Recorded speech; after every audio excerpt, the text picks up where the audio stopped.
Hello friends, welcome to my official YouTube channel. स्वागत है आपका अपने यूट्यूब चैनल पर। आपको याद होगा आज से 10 दिन पहले मैंने यूट्यूब पर एक वीडियो अपलोड किया था और उस वीडियो का टाइटल था 50 डेज स्टडी प्लान। ठीक है, आपको याद होगा 50 डेज स्टडी प्लान। ये मैंने आज से 10 दिन पहले पब्लिश किया था और मैंने आपको बोला भी था अगर आप सिंसियरली और सीरियसली जो मैंने आपको टाइम टेबल दिया है, जो एक शेड्यूल दिया है, उसके अकॉर्डिंग पढ़ाई करेंगे तो आप बिल्कुल 100% आप इस एग्ज़ाम को क्वालिफाई कर लेंगे। और 10 दिन बीत चुके हैं, आज मैं वापस आया हूँ आपके पास इसलिए आपको जगाने के लिए कि 40 दिन अभी भी बचे हैं। अभी भी आप चाहें तो आप जो है इस एग्ज़ाम को क्रैक कर सकते हैं। बिकॉज प्रीलिम्स है तो प्रीलिम्स में आप सबको पता है नॉन टेक्निकल पोर्शन है। नॉन टेक्निकल पोर्शन इतना डिफ़िकल्ट नहीं होता है कि इसको आपको पढ़ने के लिए आपके लिए इसके लिए आपको 3-4 महीने चाहिए। नहीं, आप चाहें तो 1 मंथ में इसको अच्छे से प्रिपेयर कर सकते हैं। लेकिन अभी भी आप देखें तो आज से आपका ऑलमोस्ट 40 डेज़ बचा हुआ है। 3 सितंबर को आपका एग्ज़ाम है। लगभग आपका 40 डेज़ बचा हुआ है। तो आज के इस वीडियो में हम आपसे डिस्कस करेंगे इस 40 डेज़ में अब आपको अपनी क्या स्ट्रेटजी फॉलो करनी चाहिए। 50 डेज़ वाली मैंने आपको स्ट्रेटजी बताई हुई है। अगर आप वो फॉलो कर रहे हैं तो उसको एज इट इज़ कंटिन्यू करिए, बेस्ट है वो। और अगर मान लीजिए आपने उस 10 दिन को वेस्ट कर दिया है, कुछ भी पढ़ाई नहीं करी, तो आज हम थोड़ा सा इसमें अपनी स्ट्रेटजी चेंज करेंगे और देखेंगे किस तरह से हमको चीज़ें कवर करनी है कम से कम टाइम में। और इस तरह से पढ़ना है कि आगे मेंस का जो हमारा पेपर 1 होगा, मेंस एग्ज़ाम का जो पेपर 1 होगा, वहाँ पर भी यही सारे सब्जेक्ट्स आएंगे। तो मैं बार बार पूरा नहीं पढ़ना पड़े, मतलब हम एक बार में ही पढ़ लें, अच्छे से पढ़ लें। क्योंकि अगर आप यहाँ पर कुछ छोड़ के जाएंगे और मान लीजिए सपोज़ प्रीलिम्स क्वालिफाई नहीं हुआ, तब फिर कोई मतलब ही नहीं है मेंस एग्ज़ाम के लिए तैयारी करने का। तो जब पढ़ रहे हैं तो अच्छे से पढ़ें, ठीक है। एक चीज़ और आपको बताना चाहता हूँ, जैसा कि बहुत सारे स्टूडेंट्स का डिमांड आया था कि सर जनरल साइंस अपने कोर्स में, अपने सिलेबस में जो आप हमें पेड कोर्स प्रोवाइड करा रहे हैं उसमें आप जनरल साइंस ऐड करवा दीजिए। तो फाइनली हम लोगों ने अपने पेड बैच में जनरल साइंस ऐड कर दिया है। अब आप देखिए यहाँ पर हम आपको क्या प्रोवाइड करा रहे हैं। 2000 प्लस क्वेश्चंस, 2000 प्लस क्वेश्चंस रहेंगे यहाँ पर। और ये ऑलमोस्ट आप मान के चलिए कि जो वीडियो लेक्चर्स हैं उसमें ही हमारे जो फैकल्टी हैं, जो सर हैं हमारे या मैम हैं, वो लोग उसमें ही बहुत सारे क्वेश्चन सॉल्व करा देते हैं। 2000 प्लस क्वेश्चंस रहते हैं, 200 प्लस आवर्स का वीडियोस रहते हैं, 300 से ज़्यादा आपको पीडीएफ नोट्स मिलेंगे। और टेस्ट सीरीज़ यहाँ पर लिखा हुआ है फ्री टेस्ट सीरीज़। ये टेस्ट सीरीज़ इसी में इंक्लूड रहती है जिसमें 100 से ज़्यादा आपको मॉक टेस्ट रहते हैं। अब आप यहाँ पर देख सकते हैं कि यहाँ पर हमने आपके लिए कौन कौन से सब्जेक्ट्स इसमें ऐड करवा दिए हैं। इंटेलेक्चुअल प्रॉपर्टी और पूरा फुल सिलेबस आपको मिलेगा, पूरा फुल सिलेबस आपका कंप्लीट कराया जाएगा। क्या क्या ऑलरेडी यहाँ पर कंप्लीट हो चुका है हम आपको बता देते हैं। एलिमेंट्री मैथमेटिक्स के लेक्चर अपलोड हो चुके हैं, क्वांटिटेटिव हो चुका है, रीजनिंग एप्टीट्यूड हो चुका है, इंग्लिश लैंग्वेज हो चुका है, करंट अफेयर्स हो चुका है। स्टैटिक जीके में 1 या 2 पीडीएफ हार्डली बचे हुए हैं, जैसे आपका who is who in India, एक ये आपका बचा हुआ है। मतलब बेसिकली हम बताएंगे रिसेंट अपॉइंटमेंट्स, है ना, वो बहुत इंपॉर्टेंट है। यही मेजर आपका जो बचा हुआ है वो सिर्फ यही बचा हुआ है। बाकी आपका स्टेट के अब गवर्नर्स और चीफ मिनिस्टर्स के नाम, ये सब बेसिक है बिल्कुल। 1-2 पीडीएफ बचे हुए हैं। बाकी ऑलमोस्ट करंट अफेयर्स जून तक का अपलोड है, स्टैटिक जीके भी अपलोड है। तो ये भी हमारा कंप्लीट है। जनरल साइंस में हम ऑलमोस्ट आप ये मान के चलिए 40% के आसपास हमने अपलोड कर दिया है। 60% बचा है जो हार्डली 1 से 2 दिन में अपलोड हो जाएगा। और उसके बाद हम इंटेलेक्चुअल प्रॉपर्टी स्टार्ट कर देंगे, ठीक है। तो ये 60 सब्जेक्ट्स हम आपके इसमें कवर कर रहे हैं। अब अगर आप सेल्फ स्टडी कर रहे हैं, अगर आपको किसी कोर्स की ज़रूरत नहीं है तो आपको कोर्स लेने की भी ज़रूरत नहीं है। मैं सिर्फ आपको ये बता रहा हूँ कि हमारा जो ये सिलेबस, जो ये पेड कोर्स है, इसमें जो जो बच्चों ने बोला था उसके अकॉर्डिंग हमने यहाँ पर सब्जेक्ट्स ऐड करा दिए। और सिलेबस के लिए मैंने आपको बोला है पूरा फुल सिलेबस आपका पूरा मिलेगा आपको। और आपके एग्ज़ाम से एटलीस्ट 15 दिन पहले हमारी कोशिश रहेगी कि इसको कंप्लीट करा दिया जाए। और ये आपका 120 डेज़ के लिए वैलिड रहता है। ये रिकॉर्डेड लेक्चर्स आपके लिए प्रीलिम्स और मेंस एग्ज़ाम पेपर 1 दोनों के लिए बहुत ही यूज़फुल है। और इसके साथ साथ ये जो हम पीडीएफ आपको प्रोवाइड कराते हैं, ये प्रिंटेबल पीडीएफ नोट्स होते हैं। चलिए आगे बात करते हैं अब हमें किस तरह से अपनी प्रिपरेशन करनी है। देखिए, आपको पता है कि अब हमारे पास 40 डेज़ हैं। अब हमें बहुत ज़्यादा डीप में नहीं पढ़ना है, ठीक है। जितना पढ़ना था हमने पढ़ लिया। लेकिन फिर भी अगर आप अभी शुरुआत करने जा रहे हैं, एकदम आप स्क्रैच से शुरुआत कर रहे हैं, तो फिर आपको एटलीस्ट एक एक लेक्चर देखना पड़ेगा।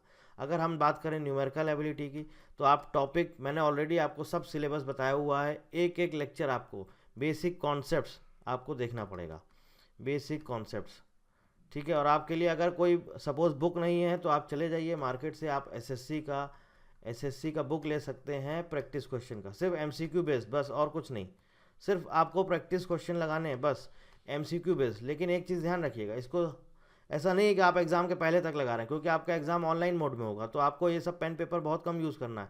बेसिक कॉन्सेप्ट्स पढ़ने हैं, सेम ऐसे ही रीजनिंग एबिलिटी है, इसको भी आपको बेसिक कॉन्सेप्ट्स पढ़ने हैं और उसके बाद प्रैक्टिस क्वेश्चन करने हैं। ठीक है, एसएससी का कोई भी आप बुक ले लीजिएगा, प्रैक्टिस क्वेश्चन का बुक आपको मिल जाएगा एमसीक्यूज़ का। ठीक है, उसमें आपको numerical ability, reasoning aptitude, English language, इसके साथ साथ आपका जनरल साइंस, इनके सारे क्वेश्चन आपको मिलेंगे। तो आप पहले इनके बेसिक कॉन्सेप्ट समझ लीजिए, पढ़ लीजिए। अगर हमारे बैच के स्टूडेंट हैं तो आपको सारा कुछ ये कंटेंट प्रोवाइड किया जा चुका है, आप वहाँ पर जा कर के एक एक वीडियो देख सकते हैं और बेसिक कॉन्सेप्ट्स समझ सकते हैं। उसके बाद आपको सिर्फ प्रैक्टिस करना है। अगर आपने कोर्स नहीं लिया है तो आप एक बुक ले लीजिए, इससे आप प्रैक्टिस कर सकते हैं।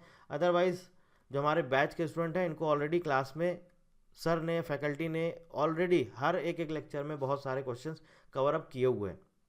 ठीक है, लेकिन फिर भी, और इसके साथ साथ आपको यहाँ पर हमने टेस्ट सीरीज़ भी दिया हुआ है, तो आप वो भी लगा सकते हैं, वहाँ पर भी आपको काफ़ी क्वेश्चंस प्रैक्टिस के लिए मिल जाएंगे। तो अभी इन 40 डेज़ में आपको क्या करना है, सिर्फ और सिर्फ पढ़ना है, सिर्फ और सिर्फ पढ़ना है। एक एक सब्जेक्ट, अब आपके लिए टाइम नहीं है, आपके पास सिर्फ 40 डेज़ बचे हैं। इस 40 डेज़ को अगर हम डिवाइड कर दें 5-5 दिन में, ठीक है, 5 डेज़ में हम डिवाइड कर देते हैं, हम ये मान के चलते हैं हमारे पास 35 डेज़ हैं।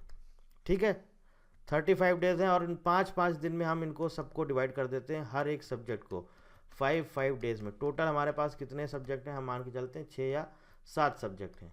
ठीक है, 7 सब्जेक्ट हम मान के चलते हैं, इनको डिवाइड कर देते हैं 5 डेज़ में। देखिए, एक स्ट्रैटेजी, एक प्लानिंग के तरह बना के चलेंगे, प्लानिंग बना के चलेंगे और पढ़ेंगे तो आपको कभी प्रॉब्लम नहीं आएगी। न्यूमेरिकल एबिलिटी टारगेट कर लीजिए 5 दिन में। अब हमारे पास टाइम ही नहीं है, हमें पता है कि 5 दिन में कंप्लीट नहीं हो पाता, लेकिन हमें फिर भी करना है। ठीक है, रीजनिंग एबिलिटी आपको पता है ये 5 दिन का है ही नहीं, हम 2 दिन में कंप्लीट कर देंगे, तो 3 दिन यहाँ से बचा लोगे, उस 3 दिन को यहाँ पे यूटिलाइज कर लो, तो ये आपको इसमें 8 दिन दे दीजिए आप न्यूमेरिकल एबिलिटी को। मतलब फिर सिर्फ आपको बस यही पढ़ना है, सिर्फ यही 8 दिन सिर्फ और सिर्फ यही पढ़ना है और कुछ नहीं पढ़ना है, सिर्फ पढ़िए, कॉन्सेप्ट देखिए और प्रैक्टिस क्वेश्चन करिए। 3 दिन 2 दिन आपको जो भी सूटेबल हो, जैसा भी आपका लेवल है, आपको लगता है मेरे लिए बहुत आसान, हम नहीं भी पढ़ेंगे तो भी चल जाएगा, तो ठीक है, बहुत अच्छी बात है। लेकिन फिर भी एटलीस्ट 1-2 दिन इसके लिए रखिए ताकि आप रिवाइज कर सकें, एटलीस्ट 2 दिन तो इसको दीजिए। ठीक है, इसके बाद आता है आपका इंग्लिश। इंग्लिश में देखिए बहुत सारा हमको बहुत कुछ लर्न करना है, तो उसके लिए आपको क्या करना पड़ेगा, आपको पढ़ना ही पड़ेगा। एटलीस्ट 5 डेज़ तो आप दे ही सकते हैं, क्योंकि 5 डेज़ देखिए मैंने आपको बोला सिर्फ एक इंग्लिश है आपका और एक आपका करंट अफेयर्स है, जो आपको रेगुलर डेली पढ़ना है। मैंने कुछ आपको लिस्ट दिया हुआ है, एंटोनिम्स सिनोनिम्स का दिया हुआ है, वन वर्ड सब्सटीट्यूशन का दिया हुआ है, इडियम्स फ्रेजेस का दिया हुआ है, और आपको करंट अफेयर्स दिया हुआ है क्वेश्चन आंसर के फॉर्मेट में। तो ये जो 2 आपको मैंने लिस्ट दी हुई हैं, इंग्लिश की और करंट अफेयर्स की, ये आपको डेली पढ़नी है, मैंने ऑलरेडी बता रखा है। बाकी आपको क्या करना है, ये 5-5 दिन में डिवाइड कर लीजिए सब्जेक्ट्स को, उनको एक सिर्फ कॉन्सेप्ट्स पढ़ते जाइए, प्रैक्टिस क्वेश्चन करते जाइए, और रात में अपना 2 घंटा बचा के रखिए या 1 घंटा, जो भी आपको लगता है कि 30 मिनट्स मुझे करंट अफेयर्स पढ़ना है, 30 मिनट्स मुझे इंग्लिश पढ़ना है, वो बचा के रखिए। वो तो डेली चलेगा ही चलेगा, वो तो आज से लेकर आखिरी तक चलेगा, 40 दिन तक वो चलना ही चलना है। ठीक है ना, करंट अफेयर्स इंग्लिश आपका 40 डेज चलेगा ही चलेगा। बाकी जो आपके सब्जेक्ट्स हैं उनको आप डिवाइड कर लीजिए 5-5 दिन में, कि इस 5 दिन में हम सिर्फ न्यूमेरिकल एबिलिटी पढ़ेंगे और कुछ नहीं पढ़ेंगे। और जो IPR वाला सेक्शन है जिसके लिए आप लोग घबरा रहे हैं, मैं आपको सच बता रहा हूँ, सीरियसली बोल रहा हूँ, आप ढंग से अगर पढ़ेंगे, हार्डली 2 से 3 दिन का है ये, बस इससे ज़्यादा का ये सब्जेक्ट है ही नहीं, क्योंकि पूरा थ्योरी बेस्ड है। हमें पढ़ना, हमें पता होना चाहिए कि इसका सेक्शन कौन सा है, सिर्फ हमको लर्न करना है। कोई इसमें बहुत टिपिकल या बहुत इसमें कोई ट्रिक्स या कोई कॉन्सेप्ट नहीं लग रहा, सिर्फ हमें याद करना, हमें रटना है बस, और कुछ नहीं है, सिर्फ पता होना चाहिए। तो इसमें हार्डली आप 2 से 3 दिन, बस इतना सफिशियंट है। और मैं ऑलरेडी इतना आपको करा दूंगा कि आप बस लास्ट के 2 दिन भी पढ़ लेंगे तो भी आपका काम हो जाएगा। इंग्लिश हो गया, बाकी आपका क्या आता है, GS आता है।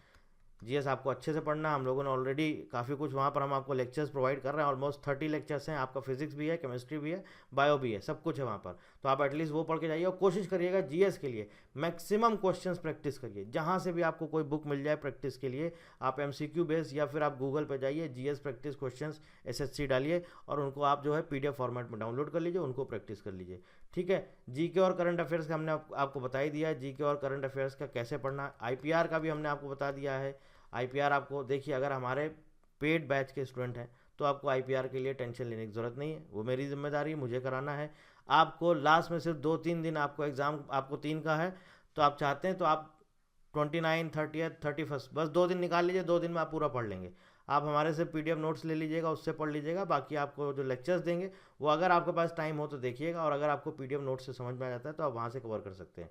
तो ये टोटल हमारे कितने सब्जेक्ट हो गए, हमारे हो गए ये 6 सब्जेक्ट। अब एक कौन सा सब्जेक्ट बच रहा है यहाँ पर, आपका बच रहा है ऑलमोस्ट एलिमेंट्री मैथमेटिक्स, जो ऑलरेडी इसी में इंक्लूड है। तो आपको ये दोनों के दोनों, न्यूमेरिकल एबिलिटी, एलिमेंट्री मैथमेटिक्स, ये पूरा यहाँ पर कवर करना है। रीजनिंग एप्टीट्यूड है, इंग्लिश है, GS के लिए आपको पढ़ना पड़ेगा। 5 दिन में आप पढ़ सकते हैं, 30 लेक्चर्स हैं, ठीक है। 5 दिन में बहुत ईजिली आप देख सकते हैं, और उसके बाद आपको सिर्फ प्रैक्टिस करना है। तो अब देखिए आपको क्या करना है, बेसिकली मोटा मोटा मैंने आपको बता दिया है कितने कितने दिन आपको पढ़ना है। सिर्फ आपने न्यूमेरिकल एबिलिटी पढ़ना है तो न्यूमेरिकल एबिलिटी पढ़ना है, और बस आपको क्या करना है, डेली आज से लेके 40 डेज तक। एक तो करंट अफेयर्स मैंने बोला है एटलीस्ट 60 वर्ड्स। अगर आपके पास टाइम नहीं, आप पूरा नहीं पढ़ सकते हैं, तो आप जनवरी 2023 से लेके जुलाई 2023 तक का पढ़ लीजिए। जून का हमने अब ऑलरेडी जून तक प्रोवाइड किया हुआ है, जुलाई का भी करा देंगे। 60 वर्ड्स आपको, 60 क्वेश्चंस नॉट वर्ड्स, 60 क्वेश्चंस आपको डेली पढ़ने ही पढ़ने। इंग्लिश का जो आपको लिस्ट दिया हुआ है वो भी आपको डेली लर्न करना है। इसके लिए आप ले सकते हैं 1 आवर। सीरियसली पढ़ोगे तो 1 आवर में हो जाएगा, और इधर उधर मटकोगे, इधर उधर घूमो फिरोगे तो नहीं हो पाएगा। इंग्लिश के लिए आपको एटलीस्ट देना है 1 आवर, ठीक है। बाकी सब्जेक्ट्स को आप डिवाइड करिए, हर एक सब्जेक्ट्स को आप मान लीजिए, जैसे सपोज आपने बोला कि हमें आज से न्यूमेरिकल एबिलिटी पढ़ना है, 6 दिन में कंप्लीट करना है, तो आप उसके लिए मैक्सिमम 4 आवर्स ले सकते हैं, ठीक है। और अगर मान लीजिए आप वर्किंग प्रोफेशनल हैं, कहीं जॉब कर रहे हैं, तो आप इसके लिए आप इसको कोशिश करिए कि 2 आवर्स में हम कंप्लीट करें। और ये सब जो है, ये जो आपका करंट अफेयर्स, इंग्लिश वगैरह जो लर्न करने वाला पार्ट है, ये मान लीजिए आप जॉब कर रहे हैं, आप कहीं जाते हैं, ट्रैवल करते हैं, तो ट्रैवल करते करते ये सब सारी चीज़ें आप पढ़ सकते हैं। आप अपना टाइम वहाँ पर बचा सकते हैं। ट्रैवल कर रहे हैं, मेट्रो से जा रहे हैं, कहीं भी जा रहे हैं, वो वहाँ पढ़ सकते हैं। घर आइए, 2 घंटे तो दे ही सकते हैं ना न्यूमेरिकल एबिलिटी को, तो 2 घंटे इसको पढ़िए, और उसके बाद प्रैक्टिस करते रहिए, प्रैक्टिस करते रहिए। प्रैक्टिस के लिए मैंने आपको बताया, आप या तो बुक ले सकते हैं, नहीं तो फिर आप, हम लोग तो ऑलरेडी क्लास में कराते ही हैं, वैसे भी कर सकते हैं। तो ये पूरा आपको स्ट्रेटजी फॉलो करनी है नेक्स्ट 40 डेज तक, ठीक है। करंट अफेयर्स, इंग्लिश डेली आपको करनी है। 2 घंटे अगर मान लीजिए आप जॉब करते हैं, 2 घंटे न्यूमेरिकल एबिलिटी का रोज दीजिए, प्रैक्टिस करिए, कॉन्सेप्ट पढ़िए, प्रैक्टिस दीजिए, कॉन्सेप्ट पढ़िए, मतलब प्रैक्टिस करिए और कॉन्सेप्ट पढ़िए, ठीक है। आपने देखा कि 7-8 दिन में हमारा अच्छा खासा न्यूमेरिकल एबिलिटी कवर हो गया। बस इसको छोड़ दीजिए, किनारे आ जाइए, रीजनिंग एबिलिटी उठा लीजिए। ये तो डेली चलेगा ही चलेगा, जैसे जो आपको इसको 2 घंटे देना वो चलेगा। बाकी आप 7 दिन में इसको चेंज कर सकते हैं, आपका कंप्लीट हो जाए, इसको हटा दीजिए। तो ये सिर्फ ऐसे नहीं पढ़ना है कि बस देख लिया, कॉन्सेप्ट के साथ साथ प्रैक्टिस क्वेश्चन भी करने। इसके बाद रीजनिंग एबिलिटी पे आ जाइए, उसको 2-3 दिन तक करिए, उसके बाद प्रैक्टिस करिए, इसको खत्म कर दीजिए, फिर अगले सब्जेक्ट पे आ जाइए। ऐसे करते करते आप देखेंगे कि ऑलमोस्ट 30 डेज 35 डेज तक आपने अच्छा खासा सिलेबस कवर कर लिया, और इसके साथ साथ आपको करंट अफेयर्स भी लर्न हो गया है, इंग्लिश भी लर्न हो गया है। अब बचते हैं आपके लास्ट के 7 डेज। इस 7 दिन में क्या करना है आपको, कुछ नहीं करना है, सिर्फ टेस्ट सीरीज, बस बाकी सब भूल जाना, पढ़ना है ही नहीं, सिर्फ टेस्ट सीरीज और प्रैक्टिस क्वेश्चन। मान लीजिए अगर टेस्ट सीरीज में इतने क्वेश्चन नहीं है, तो आपको लगता है कि हमें प्रैक्टिस करना है, MCQ आपने बुक ले रखी है, आप ले लीजिए, बस उसको प्रैक्टिस करिए, जितना मैक्सिमम प्रैक्टिस क्वेश्चन। गूगल पे जाइए, यूट्यूब पर जाइए, कहीं पर भी जाइए, यूट्यूब पर तो नहीं जाइए, टाइम वेस्ट होगा। आप गूगल पे जाइए, टॉपिक का नाम डालिए, उससे रिलेटेड लिख दीजिए प्रैक्टिस क्वेश्चन, MCQs, हज़ारों क्वेश्चन आ जाएंगे, प्रैक्टिस करिए। लेकिन बहुत डीप लेवल में नहीं जाना है, जो इस एग्ज़ाम का लेवल है बस वहाँ तक जाना है, ठीक है। तो मैं उम्मीद करूँगा अब ये नेक्स्ट 40 डेज आप अपने लिए देंगे, अपनी स्टडी के लिए देंगे, तो आपके लिए यूज़फुल रहेगा। So thank you very much and thank you for watching.